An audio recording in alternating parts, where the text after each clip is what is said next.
제가 지난주에 결혼식장 갔더니 진짜 오랜만에 보는 분들을 많이 만났어요. 근데 한결같이 하시는 말씀이 그대로래요. 목사님 왜 그대로냐 그래요. 더 젊어졌다고 그러고 얼굴 좋아졌다고 그러고 그래요. 제가 약 먹습니다 그랬어요. 뭔 약 먹네요. 그래서 신약과 구약 뭐 이랬더니 뭐 젊든지 뭐 나이 들었든지 뭐 예쁘든지 안 예쁘든지 뭐 사실 우리한테 뭐 그게 뭐가 중요합니까? 어차피 뭐 다 썩어질 거. 그죠? 언젠가 이제 하나님 나라 갈 텐데. 근데 우리가 붙들고 사는 게 다 그런 건 거예요. 뭐 건강한지, 뭐 예쁜지, 뭐 잘생겼는지, 뭐가 많은지 적은지 이런 것 때문에 늘 울고 웃고 살아가는 거예요, 인생이. 근데 사실 가만히 생각해 보면 아무것도 중요한 게 아니에요. 이쓴들, 뭐 예쁜들 다 뭐 할 거예요, 그거를. 어디 갖고 갈 건데.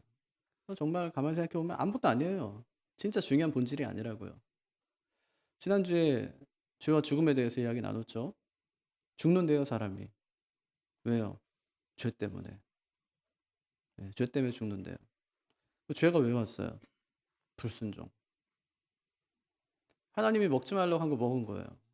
하나님이 선악과 만들었어요. 왜냐? 순종하는지 보려고.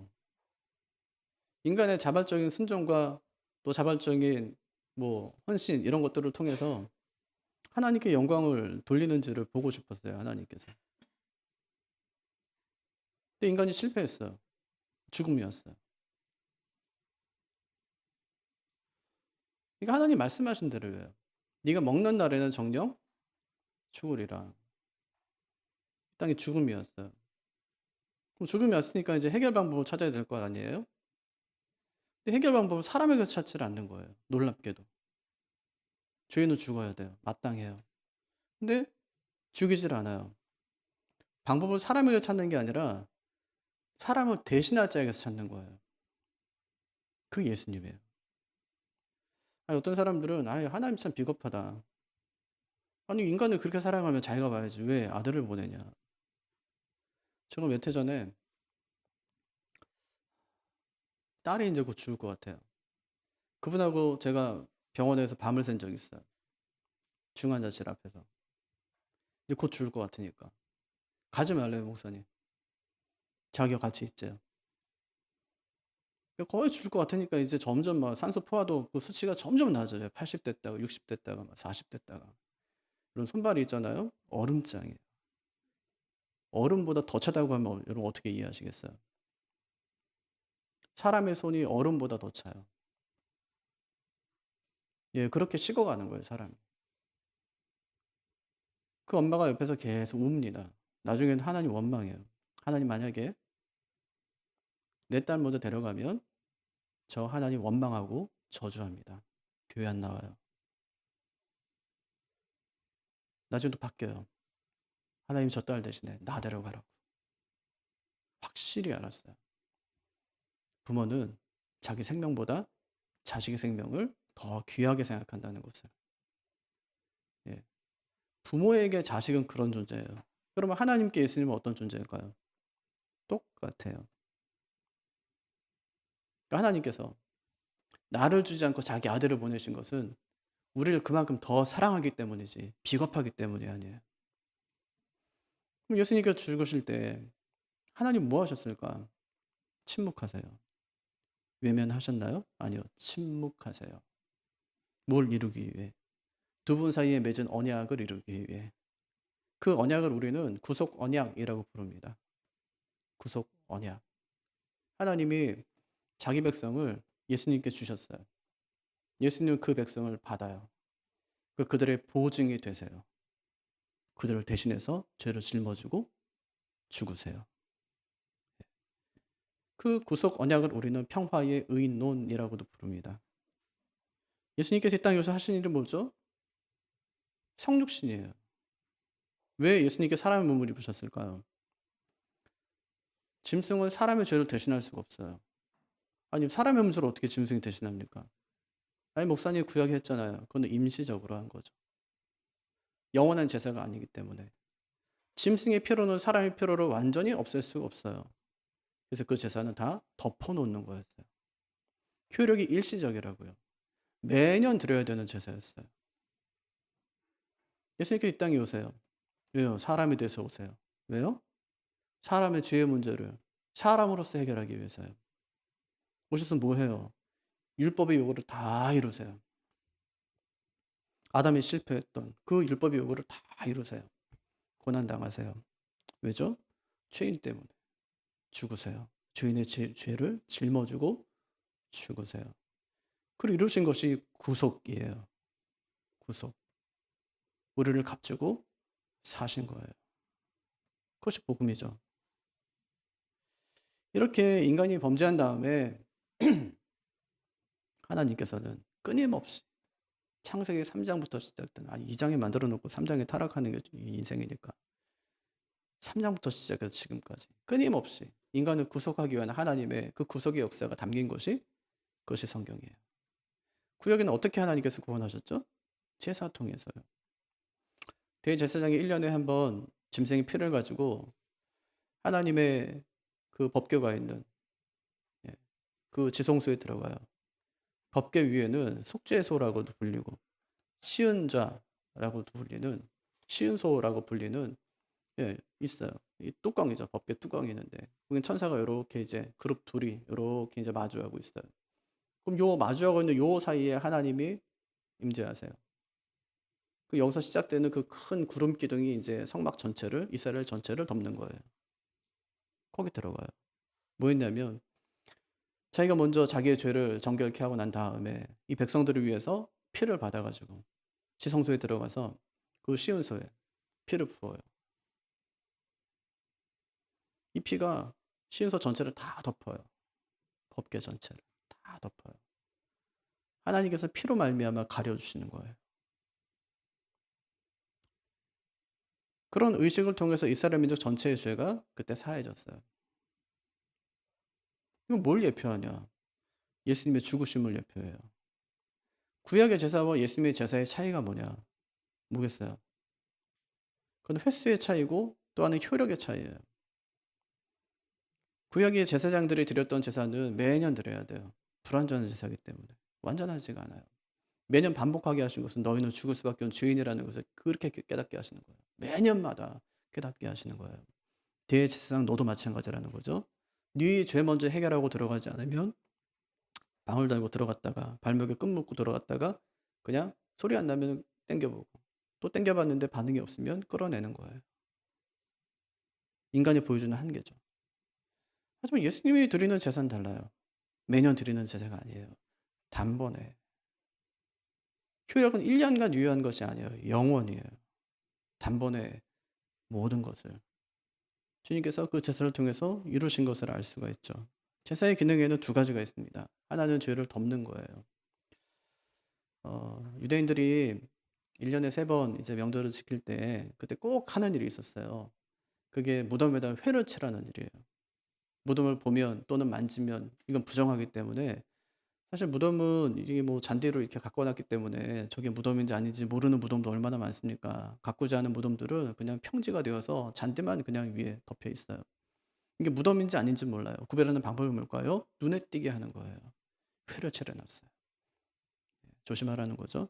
마치 무덤이 또 아닌 것처럼 우리 부정하게 만들지 못하는 것처럼 그렇게 해놓는 거예요. 제사의 첫 번째 기능이 뭐냐? 덮어놓는 거예요. 죄를 덮어놓는 것. 해결하는 게 아니에요. 구약의 제사는 짐승의 피로 드린 제사이기 때문에 인간의 죄를 절대로 해결할 수가 없어요. 덮어놓는 거예요. 유보시켜 놓는 거예요. 언제까지? 히브리서에 의하면 주님께서 오셔서 십자가 번제단 위에 올라가서 자신이 번제물이 되어서 그 자기의 물과 피를 다 쏟고 인간의 죄를 위해 대속하실 때 그때까지 유보시켜 놓는 거예요. 또 한 가지 기능이 있어요. 하나님의 진노를 막아서는 거예요. 제사가. 하나는 덮어놓는 것, 하나는 하나님의 진노를 막아서는 것. 예수님께서 오셔서 한 일은 무엇일까요? 예수님이 하신 일도 마찬가지예요. 예수님도 인간의 죄를 덮으세요. 물로, 보혈로. 저는 자녀들을 위해 기도할 때마다 또 우리 성도들 가정을 위해 기도할 때마다 우리 예수님 보혈로 덮어달라고 기도해요. 자녀들을 위해서 여러분 기도하실 때마다 머리끝부터 발끝까지 예수님의 보혈로 덮어달라고. 우리 아이들 덮어달라고 기도하세요. 예수님이 오셔서 하신 일이 뭐냐? 덮어주신 거예요. 그러니까 하나님께서 우리를 보실 때 뭘 봐요? 우리를 보시는 게 아니라 예수님을 통해서 우리를 보세요. 그러니까 하나님께서 우리를 보실 때에 의롭다고 말씀하시는 거예요. 또 하나는 하나님의 진노를 막아서세요. 하나님이 우리에게 벌 내리시려고 할 때 너에게는 결단코 뭐가 없대요? 정죄함이 없나니. 그렇게 말씀하세요. 왜 없을까요? 예수님이 덮어주고 죄의 문제를 해결해 주신 거예요. 그게 십자가 사건이었다는 말입니다. 구약은 짐승이 대신 죽고 신약은 예수님이 대신 죽으셨어요. 이것을 뭐라고 하냐? 대속 이렇게 말해요. 대속. 갈라디아서 1장 4절. 우리 죄를 대속하기 위하여 자기 몸을 주셨으니. 대속은 어려운 말이죠. 쉬운 말로는 대신이라는 말입니다. 대신. 대속이라는 말은 내가 할 일을 다른 사람이 대신 해 주어서 내가 그 일을 할 필요가 없게 만들어 주는 거예요. 예를 들면 옛날에는 형 대신에 동생이 군대 가는 일이 있었어요. 네가 대신 가. 대신 갔어요. 아버지도 가래니까. 형제가 없는데 가기 싫은 사람은 돈 주고 사람을 사요. 군대 대신 보내요. 그래서 군대를 2번, 3번 갔다 온 사람들이 있었다는 얘기예요. 놀랍게도 그 사람이 대신 갔다 왔는데 나는 군필자가 돼 있어요. 내가 한 게 아니에요. 축구 경기를 하다 보면 중간에 다쳐요. 또 몸이 안 좋아요. 나가요. 대신 들어오는 사람이 있어요. 나 대신 경기를 뛰어줘요. 그가 잘하면 승리까지 해줘요. 놀랍게도 그 일이 내 일이 돼요. 내가 승리했다. 우리 팀이 승리했다가 되는 거죠. 이것이 대속입니다. 대속. 예수님께서 우리 위해 하신 일도 마찬가지입니다. 그분이 죽었지만 내가 죽은 거예요. 내가 그리스도와 함께 십자가에 못 박혔나니. 그런즉 이제는 내가 사는 게 아니에요. 오직 내 안에 그리스도께서 사신 것이라. 이제 내가 육체 가운데 사는 것은 나를 위하여 자기 몸을 버리신 예수 그리스도를 위해 사는 것이다. 주님이 하셨어요. 근데 그 일이 내 일이 돼요. 내가 심판받아 마땅하지만 그분이 나 대신 심판을 받아주신 것입니다. 이것을 대속이라고 한다는 거예요. 감사한 게 뭐예요? 사람이 죄를 지었는데 짐승이 죽어요. 내가 죄를 지었는데 예수님이 죽어요. 놀랍게도 그 효력이 나에게 미쳐요. 분명히 주님이 나 대신 십자가에서 죽으셨는데 그 일이 주님의 일이 되는 것이 아니라 내 일이 되더라는 겁니다. 그것이 이사야서 53장 5절입니다. 그가 찔림은 우리의 허물을 인하며 그가 상함은 우리의 죄악을 인함이라. 그가 징계를 받음으로 우리가 평화를 누리고 그가 채찍에 맞음으로 우리가 나음을 입었도다. 그가 하신 일인데 혜택은 내가 봐요. 왜 그러냐? 이게 대속이에요. 대신 해주신 거예요.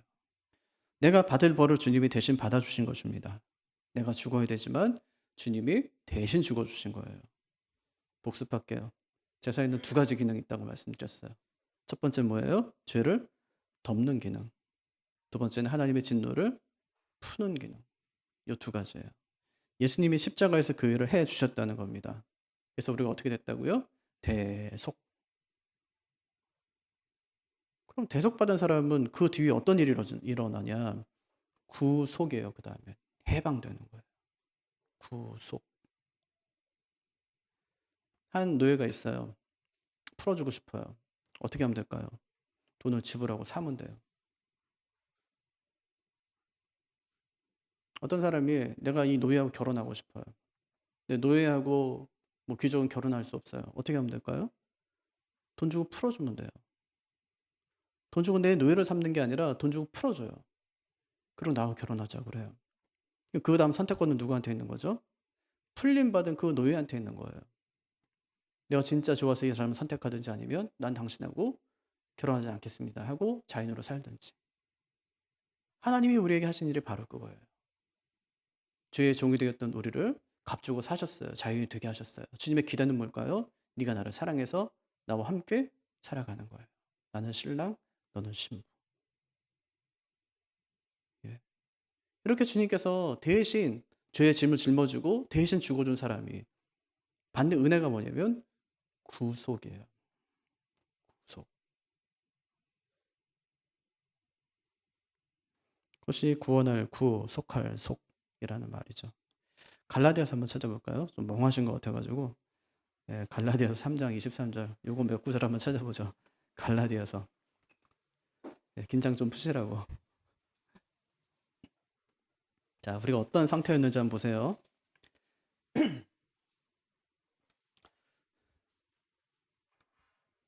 같이 한번 읽을까요? 믿음이 오기 전에 시작.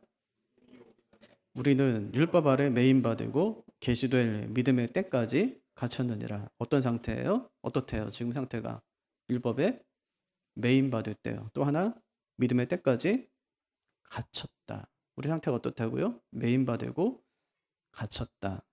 그런 우리를 위해서 주님이 어떻게 하셨대요? 13절 앞으로 가보세요. 13절 시작.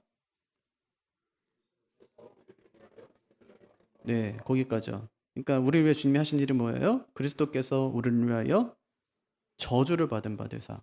예, 저주를 받으셨어요. 이게 뭐예요? 대속. 예.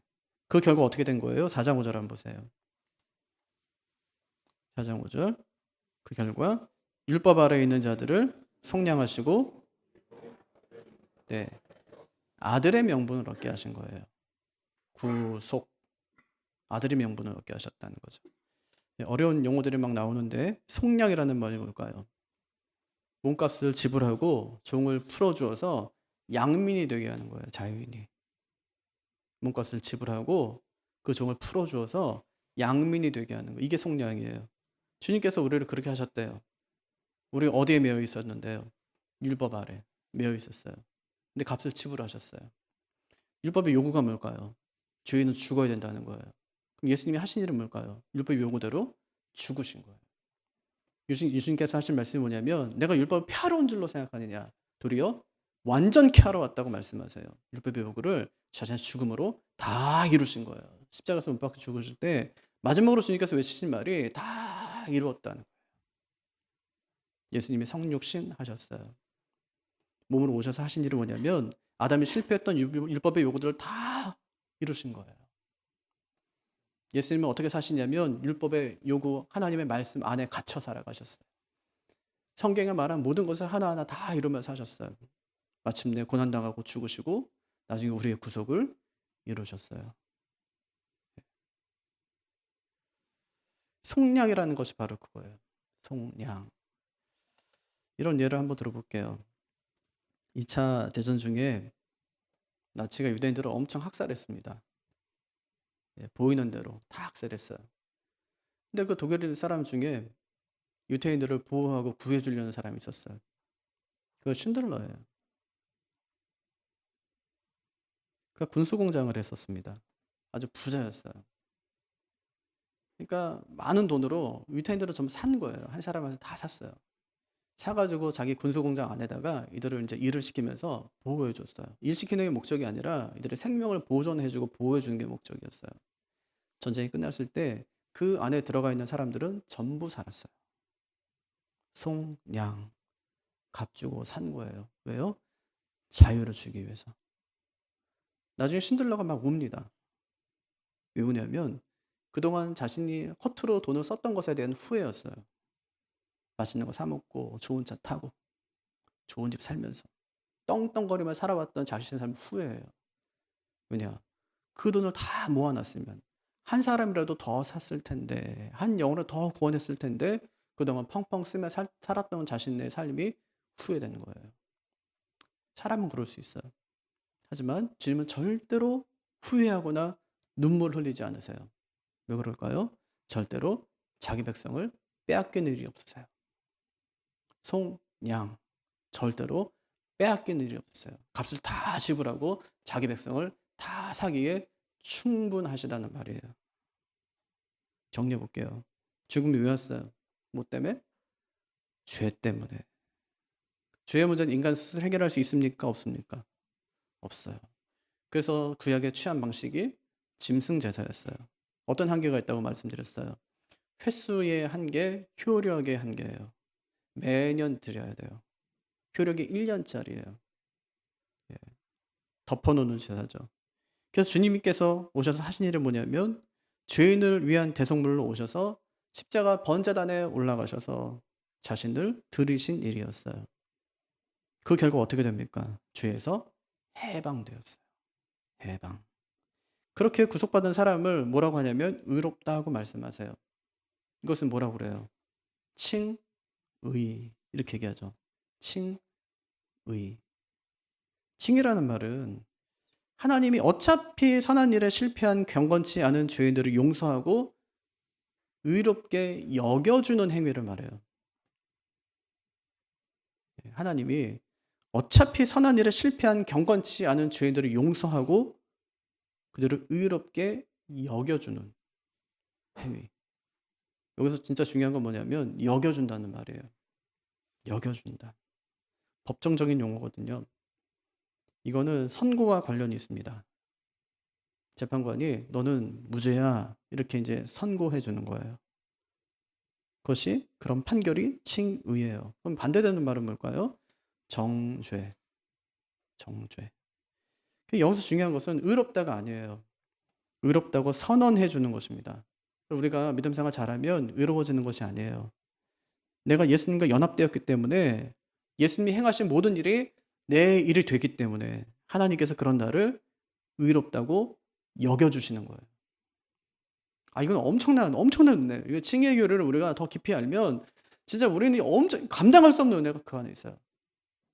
내가 뭘 잘했기 때문이 아니에요. 그냥 여겨주는 거예요. 어떤 부부는 정말 사이가 좋고 모범이 돼요. 신앙생활에도 그렇고 사회생활도 그렇고. 그러면 자녀가 있잖아요. 같이 가잖아요. 얘를 너무 예뻐해줘. 왜 그럴까요? 부모 때문에. 얘는 뭐 한 게 아무것도 없어요.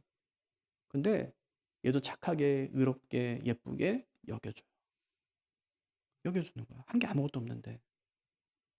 우리는 한 게 아무것도 없는데 예수님이 다 하셨는데 우리를 그렇게 여겨줘요. 이게 칭의. 바울의 표현을 빌리면 하나님이 경건치 아니한 자를 의롭다 하시는 것입니다. 다시 말하면 악한 자를 의롭다고 하시는 거예요. 그럴 수가 있나요? 이렇게 하면 누구한테 좋을까요? 재판장일까요? 아니면 악한 자일까요? 재판장한테는 좋을 게 하나도 없어요. 우리 악한 자를 의롭다고 하면 재판장은 나쁜 재판장이 되는 거예요. 근데 하나님께서 악한 자를 의롭다고 하세요. 그럼 하나님은 악한 재판장이네요. 그렇게 될 수는 없잖아요. 그래서 하신 일이 뭐냐 하나님께서 우리를 의롭게 하면서 자신은 불의한 자가 되지 않게 하는 그런 방법이 뭐냐? 그게 십자가예요. 그 십자가. 예수님이 우리 대신 형벌을 받음으로 우리를 향해 하나님께서 마음껏 너희는 의롭다, 의롭다, 의롭다 선언할 수 있게 된 것입니다. 핵심은 하나님이 우리를 의롭게 만든 것이 아니에요. 의롭다고 선언해 주신 것. 그것이 칭의고 복음의 핵심입니다. 그것이. 이렇게 칭의의 결과 두 가지 놀라운 일이 일어나는데 하나가 화해예요. 화해. 화해라는 말은 교환이라는 말에서 유래됐대요. 교환, exchange, 교환. 체인지 되는 게 아니라 exchange 되는 완전한 변화잖아요. 네. 뭐가 교환되냐면 불의와 평화로운 관계가 교환된 거예요. 원래 우리는 불의한 사람들이에요. 하나님과 불의하기 때문에 교제할 수 없어요. 근데 이 평화로운 관계와 불의가 교환됐어요. 화해가 일어난 거예요, 거기서. 하나님과 우리가 더 이상 갈등하지 않는 관계가 된 것입니다. 한마디로 말하면 샬롬의 관계가 된 것이죠. 샬롬. 샬롬의 어원은 실람이라는 동사에서 나왔는데 지불하다, 빚을 갚다 그런 뜻입니다. 그러니까 샬롬의 뜻이 뭐냐면 채무 관계를 청산하는 거예요. 더 이상 짊어진 빚이 없어요. 다 청산했어요. 그때 평화가 오는 거예요. 예수님이 우리를 의롭다고 하셨습니다. 죄의 옷을 벗기고 의의 옷을 입혀주셨습니다. 이렇게 한 결과 하나님과 우리 사이에 화해가 이루어졌어요. 이게 첫 번째예요. 두 번째는 소유권이 변경됩니다. 누구에게서 누구에게로. 로마서 6장 18절 보면 죄에게서 해방되어 의롭게 되었느니라고 말씀하고 6장 22절에는 이제는 너희가 죄에서 해방되고 하나님의 종이 되어 이렇게 말해요. 아, 소유권이 이전됐구나. 어디서 어디로? 죄의 종에서 하나님의 종으로. 예. 그러니까 주인 바뀌었다 이런 뜻입니다. 교회에서도요 주인을 바꾸는 의식을 해요. 주인 바꾸는 의식. 그게 뭘까요? 그게 세례예요. 세례는 주인 바꾸는 의식입니다. 오늘까지는 주의 종으로 살았지만 이제부터는 하나님의 종으로 살겠습니다. 주인을 바꾸는 의식이에요. 그럼 그런 사람은 어떻게 살아야 될까요? 주의 종 노릇하며 살아야 될까요? 아니면 하나님의 종 노릇하며 살아야 될까요? 하나님의 종 노릇하며 살아야 됩니다. 이렇게 하나님과 화해가 이루어지고 소유권이 변경된 사람을 성경은 가리켜서 새로운 피조물이다. 그렇게 얘기해요. 하나님이 의롭게 하셨죠? 네. 하나님이 의롭게 하신 사람들에게는 어떤 게 나타난다고요? 화해가 이루어지고 소유권이 변경되는데 그런 사람을 가리켜 성경은 뭐라고 한다고요? 새로운 피조물. 고린도전서 5장, 고린도후서 5장 17절. 그런즉 누구든지 그리스도 안에 있으면 새로운 피조물이라. 이전 것은 지나갔으니 보라 새 것이 되었도다. 이렇게 말하잖아요. 질문할게요. 하나님이 세상을 만드실 때 완전하게 만드셨는데 왜 새로운 창조가 필요하게 되었을까요? 죄 때문이에요. 죄 때문에. 왜요? 창조는 뭐죠? 없는 것을 있게 만드는 게 창조인데 있었어요. 죄 지었어요. 죽었어요. 없어졌어요. 뭐가 필요하죠? 새 창조. 필요하게 된 거예요. 처음에는 창조하고 나서 하나님께 누구한테 맡겼어요? 창조 세계를. 아담에게. 첫 번째 창조물이었어요. 죽었어요. 없어졌어요. 새 창조는 예수님께. 예수님께. 그래서 이렇게 얘기하는 거예요. 누구든지 그리스도 안에 있으면 이렇게 해요.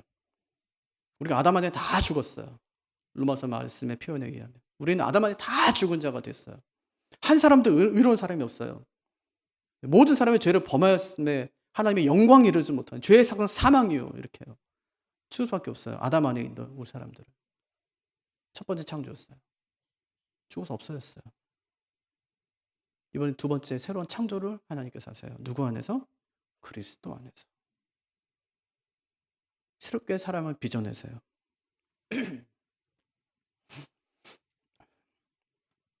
이렇게 그리스도 안에서 창조된 사람들은 어떻게 살아가야 될까요? 이것도 한번 찾아볼까요?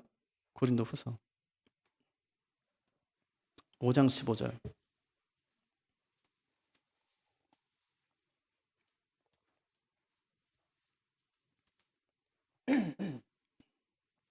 같이 읽을까요? 그가 모든 사람을 대신하여 죽으심은 살아있는 자들로 하여금 다시는 그들 자신을 위하여 살지 않고 오직 그를 대신하여 죽었다가 다시 살아나신 이를 위하여 살게 하려 함이라. 덮어놓지 마시고 보세요. 새롭게 창조된 사람들은 누구를 위해 살아야 된다고 말씀하시죠? 예수 위에. 예수 위에. 그들을 대신하여 죽었다가 다시 살아나신 이를 위하여 살게 하려 함이라. 왜 그리스도 안에 우리를 창조하셨다고요? 예수 위에 살게 하려고 해요. 그럼 예수님을 위해 산다는 게 뭘 말할까요? 5장 20절 한번 보세요. 시작. 그러므로 우리가 그리스도를 대신하여 사신이 되어 하나님이 우리를 통하여 너희를 권면하시는 것 같이 그리스도를 대신하여 간청하노니 너희는 하나님과 화목하라. 우리가 그리스도의 사신이 돼서 해야 될 일이 뭐냐? 아직까지 하나님과 화목하지 않은 자들에게 가서 하나님과 화목하게 될 것을 간청하라는 거예요. 그것이 너희가 할 일이다. 이렇게 말씀하시는 겁니다. 한마디로 말하면 직분을 감당하라는 말이에요. 직분을 감당하라. 하나님이 오랜 계획을 통해 우리를 구원하시기로 작정하시고 모든 일을 다 행하셨어요. 그렇게 이제 구원받은 사람에게 마지막으로 우리 주님께서 부탁하신 것이 뭐냐면 너희의 직분을 감당해라. 이렇게 말해요. 하나님이 처음에 아담을 만드실 때도 직분을 부여하셨어요. 그 직분이 뭐냐면 왕 같은 사람으로 왕의 직분을 감당하라는 거예요. 하나님께서 만드신 모든 것을 다 다스리는 왕 같은 직분을 감당하게 하셨어요. 하지만 그 직분에 실패해요, 아담이. 그 직분에 성공한 사람이 누구냐면 아브라함이었어요. 새로운 나라를 그를 통해서 하나님께서 형성하세요. 그 후손으로 예수님이 오세요. 예수님은 직분을 잘 감당하세요. 그리고 그 직분이 우리에게 이어지는 거예요. 우리 직분이 뭐라고요? 하나님과 화목하게 하는 직분이에요. 우리도 그렇게 되지만 먼저 하나님과 화목하게 된 너희들은 아직까지 하나님과 화목하게 되지 않은 그들을 하나님과 화목하게 하기 위해서 그 직분을 감당해라. 그렇게 말씀하시는 것이죠. 그래서 교회가 직분자를 세우는 거예요. 오늘 아마 예배당에 내려오실 때 장로 투표 대상자 명단을 보셨을 겁니다. 많은 분들이 상황이 여의치 않아서 이번에는 투표 대상자에서 좀 빼주십시오 하고 요청을 하셨어요. 그럼 왜 우리 교회가 직분자를 세울까요? 교회 일이 있기 때문입니다. 교회 일이라는 것은 모든 사람이 다 해야 되지만 다 할 수는 없잖아요. 대신할 사람을 뽑는 거예요. 대신할 사람을. 그걸 선택하는 것입니다. 특히 여러분 장로의 직분이 얼마나 중요합니까? 목사의 목회를 돕고 목회 파트너가 되는 것이 장로의 직분을 받는 것입니다. 그래서 장로의 선택 기준은 다른 직분보다 높고 참 엄격합니다. 목사도 그렇거든요. 목사는 소명반도 그냥 되는 게 아니에요. 목사 할래나 오늘부터 이렇게 하지 않아요. 공부를 시킵니다. 예, 최소 3년 신학대학원에 가서 길게는 뭐 학부에까지 하면 7년. 근데 대부분이 목사님들이 7년 공부하고 마치는 사람은 거의 없어요. 저도 신학교는 15년을 다녔어요.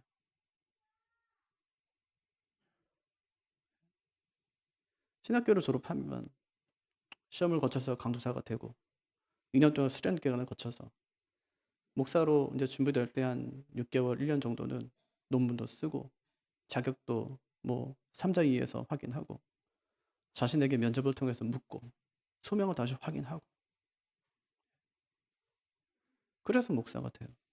오랜 기간 동안 내가 목사가 돼야 되나. 많은 목사님들이 안수받는 당일날 무릎 꿇고 앉았을 때 아니면 여기 앞에 서 있을 때 그때까지 하는 고민이 뭐냐면 이제라도 내가 포기할까 하는 거예요. 내가 진짜 이 직분을 감당할 수 있을까? 이런 고민들을 끊임없이 하다가 나중에 목사가 됩니다. 장로 역시 마찬가지예요.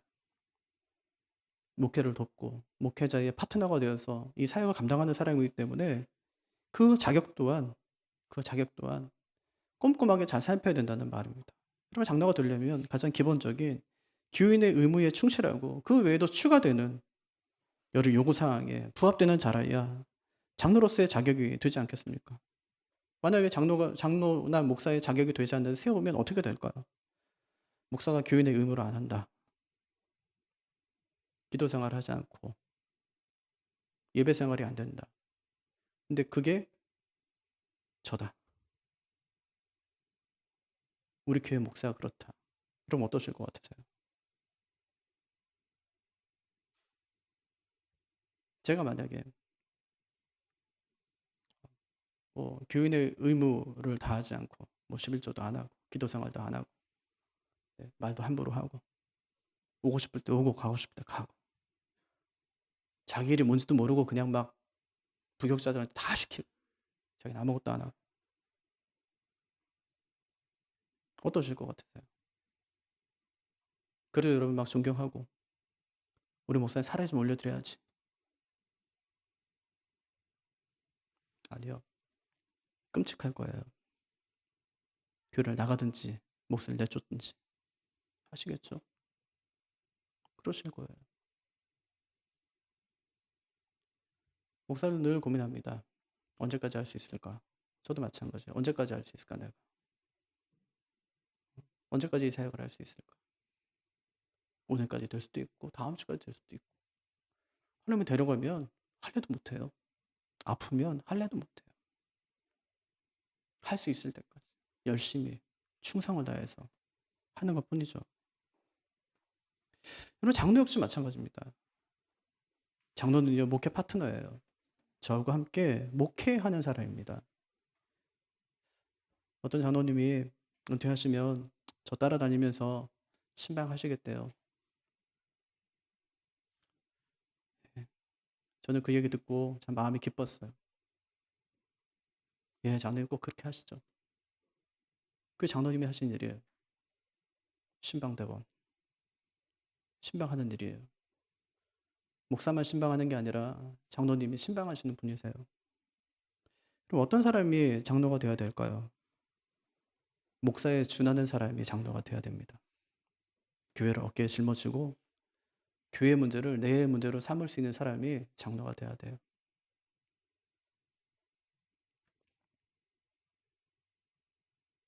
제가 낮에 너무 일부 예배 때 너무 세게 얘기해가지고 좀 마음이 그렇긴 한데, 뭐 어떤 우리 노예에 있는 어떤 교회 그래요. 그 목사님이 자기는 장로 되게 쉽게 세운대요. 어떻게 세워요? 그랬더니 그냥 하고 싶은 사람 세운대요. 장로 하고 싶은 사람 있으면 하세요 이런대요. 단 집문서를 갖고 와야 된대요. 집문서를 교회 앞에 갖고 와야 된대요. 그래서 교회가 필요할 때 마음껏 쓸 수 있게 해야 된대요. 그럼 장로가 없어야 될 거 아니에요, 그 교회. 많습니다, 장로가. 교회에다 집문서 갖다 놓으면은 교회가 막 쓸까요? 아니요. 그 정도의 헌신은 보겠다는 거예요. 교회를 내 일처럼 여길 수 있는. 예. 여러분 사실 목사들은 그렇게 하거든요. 예. 뭐 개척하거나 뭐 교회 일이 있을 때 제일 처음 하는 게 뭐냐면 돈 내는 거예요. 교회 공사하잖아요. 집에 가서 저는 물어요. 여보, 뭐 우리 현금 얼마 있어? 500 있대요, 지난번에. 그거 하지.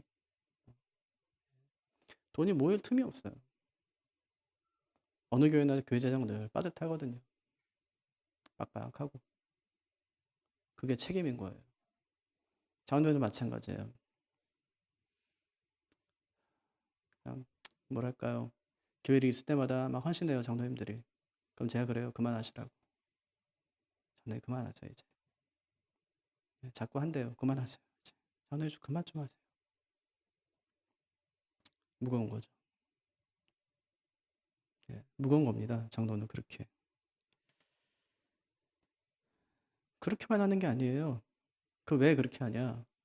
그게 하나님의 은혜 때문에, 십자가 복음 때문에, 복음의 빚진 자기 때문에 그래야 하는 거죠. 그래서 장로가 되실 분들은 십자가 복음에 물들어서 예수님이 아니면 안 됩니다. 진짜 그 은혜 아니면 저는 정말 살 수가 없습니다. 이렇게 주님 앞에 날마다 매달리며 눈물로 살아가는 그런 분이 장로가 돼야 돼요. 아, 장로 될 사람 하나도 없겠네요. 그래서 할 수 없는데 자격 없는 자를 하나님이 세우시니까 그것을 우리는 은혜라고 부르는 거예요. 여러분 이번에 안 하면 어때요? 다음에 하면 되지. 우리 교회 아직도 젊은데 또 한 번 하면 70까지 해야 돼요. 앞으로는 더 할지도 몰라요. 사람이 없어서. 실제로 그렇습니다. 목사도 하려는 사람이 없고 장로도 하려는 사람이 없어요. 없어요. 특별하신 분이죠. 하시려고 하는 분들이. 제가 20살에 신학하고 참 은혜 많이 받았어요. 기도하는 중에 마흔에 목사 돼야지 하고 생각했어요. 목사를 계속 미루고 계속 학교만 다녔어요. 왜 그랬냐? 좋은 목사 되려고. 좋은 목사가 됐냐? 아니요. 지금도 좋은 목사가 되고 싶어요. 늦췄어요. 미루고. 근데 목사 세계에 와보니까 기수를 너무 따져요. 너는 몇 기냐? 언제 목사 안수 받았냐? 전 속으로 생각해요. 그게 뭐가 중요하냐? 목사가 목회를 잘해야지. 성도들은 저한테 언제 목사 안수 받았냐 묻는 사람이 단 한 사람도 없어요. 제가 목사 안수를 계속 미루고 늦게 받을 때 한 사람도 성도 중에는 빨리 받지 왜 아직까지 안 받았냐고 말하는 사람이 한 사람도 없었어요. 뭐라고 했냐면 좋은 목사님 되세요. 목사들은 아니에요. 저희 아버지 친구들도 왜 빨리 목사 안수 안 받냐. 목사는 이게 중요한 거예요. 그게 뭐가 중요해요. 목사들한테는 중요한 거지. 어떤 사람이 가게를 20년 했어요. 어떤 사람이 이제 막 시작했어요. 뭐가 중요해요. 잘하는 게 중요하지. 일찍 시작하고 늦게 시작하는 것이 뭐가 중요합니까? 직분을 잘 감당하는 것이 중요하지. 여러분 앞으로 한 달 정말 뜨겁게 함께 기도했으면 좋겠습니다. 앞에서 일하는 분들이 잘할 수 있도록 하나님께서 이번에 하나님 마음에 합한 우리 장로님들 교회 안에 허락해 달라고 함께 기도하는 한 달이 되시기를 바랍니다.